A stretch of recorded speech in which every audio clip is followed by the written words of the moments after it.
All of our grounds have those kinds of signs.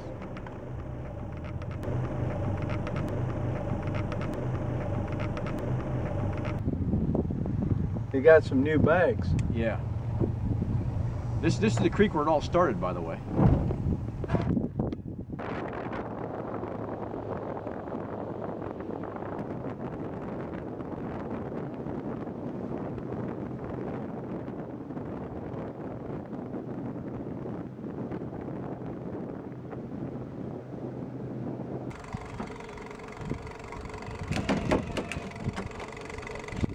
Heavy stuff.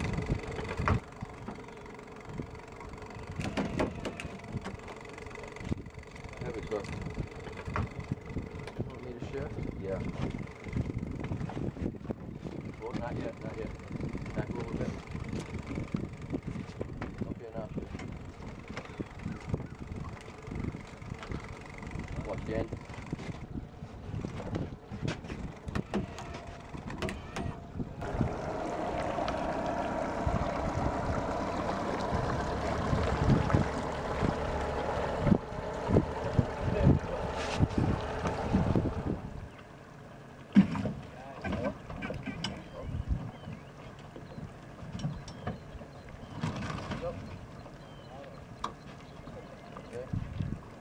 Relax the rope.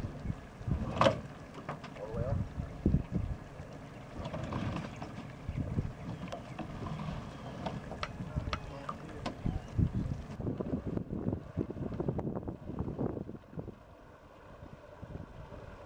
Thousand bamboo out across the river.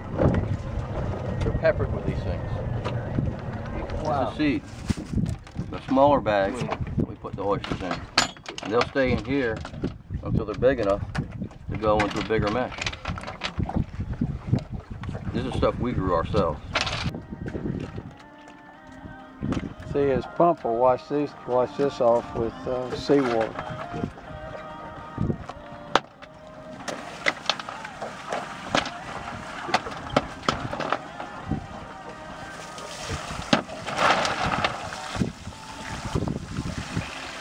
It's pretty clean already. How much fluff mud you got left in there now? There's no fluff mud. And they're clean because they're not sitting on the seafloor, growing in a big gaggle. They're sitting in these racks, and so they're out of the mud, and they grow fast because they're in that phytoplankton zone, and the shell stays clean.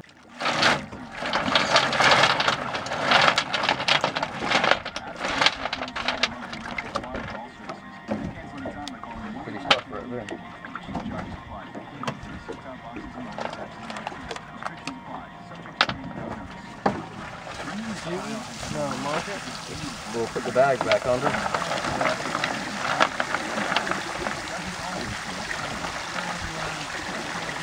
Well, how old are these? A year. Frank, you're about a year old, right?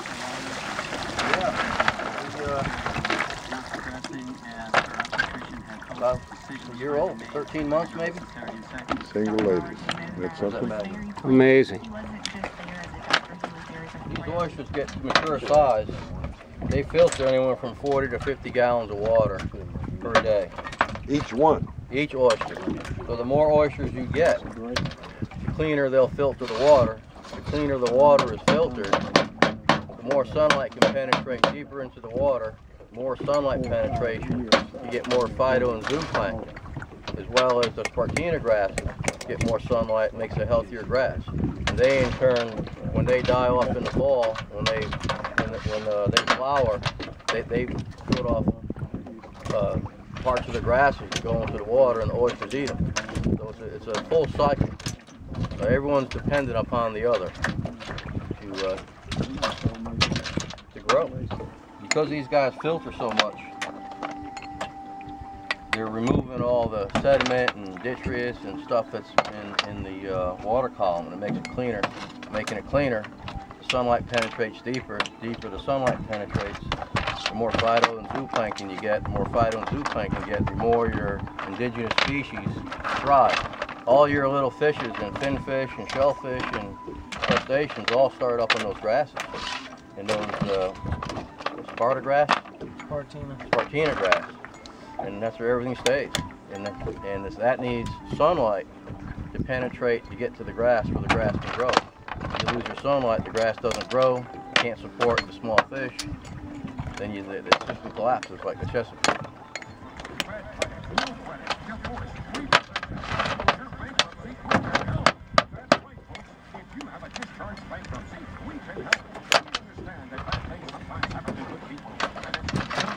Gates are full. They're good? JJ, you're gonna try this. It's a full meat.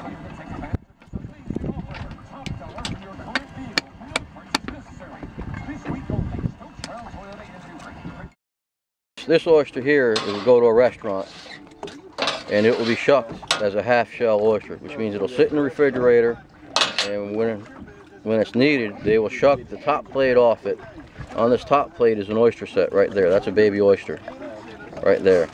So they will save this top shell, and when the customer's done eating, they will take those shells and put them in a bin, because the bottom shell also here has got a wild oyster on it, or a baby oyster. It's called a set or seed. So the restaurant will hold on to these shells. So when I go to deliver the new batch of oysters, they'll give me these old shells back that have been sitting in the cooler. So these oysters are still alive.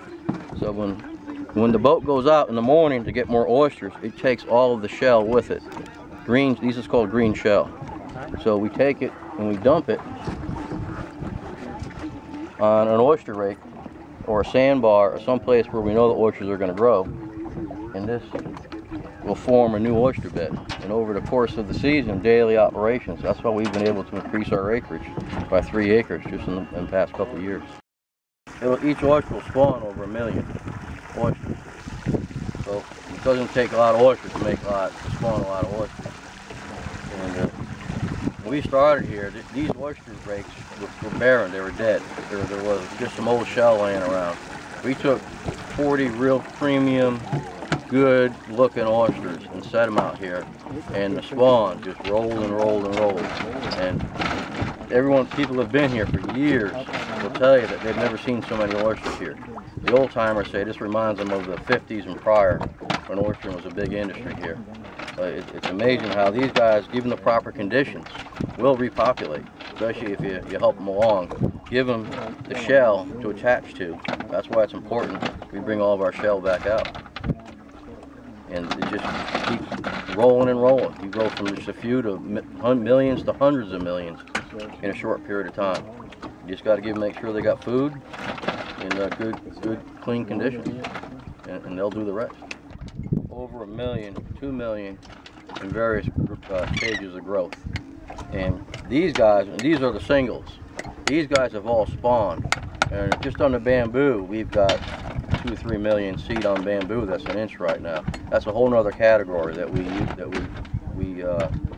talk about. And then we have the wild set that is on all the beds, the pilings, you name it. These 1-year-old single oysters are real healthy. A real healthy oyster spawns like mad, and they have really taken over this entire area. And the water quality has improved significantly because of it. We take that bamboo and we cut it in 2-foot lengths, and we stick it in 2-foot intervals along an existing oyster bed. When those oysters are spawning, those oysters are swimming for the first 21 days of their life. Free swimming belgers.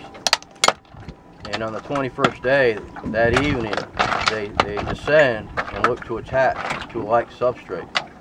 So we put this bamboo out in May when everything starts to spawn. The oyster larvae's out, the clam larvae's out, the barnacle larvae's out.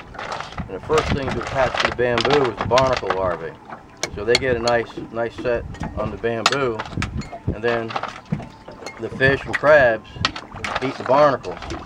And when the barnacles are eaten, they leave behind a little white foot that's still attached to the bamboo. And that's the same material as an oyster shell. And so the oysters naturally attach to it, because they like to attach to a same substrate. And then starts the oyster growing. And by this time of the year, the oysters are anywhere from 1 inch to 1.5 inches on the bamboo. And then we take that bamboo from areas that grow. Now, you just can't put the bamboo in the water. It's got to be an area where there's already an existing oyster rake, and the water is a little turbid. So it's a fast-running river. Like you put bamboo over here, then it's a fast-running current. The oysters won't attach to it because they can't get to it. But where a small creek meets the Coosaw, you get that those little eddies that the oyster larvae can swim around in after they attach to the bamboo. Then we'll take that bamboo and move it over here and leave the oysters on the bamboo, and they'll grow out beautiful single oysters on it. Or we just knock it off, put it in these bags and grow it out. Or when the crabs go down, we'll put it on a beach. If you put a piece of wood in there, in 2 months it's dust. Whereas this will hold 3 or 4 years. You'll get 5 or 6 sets on this bamboo. That's free.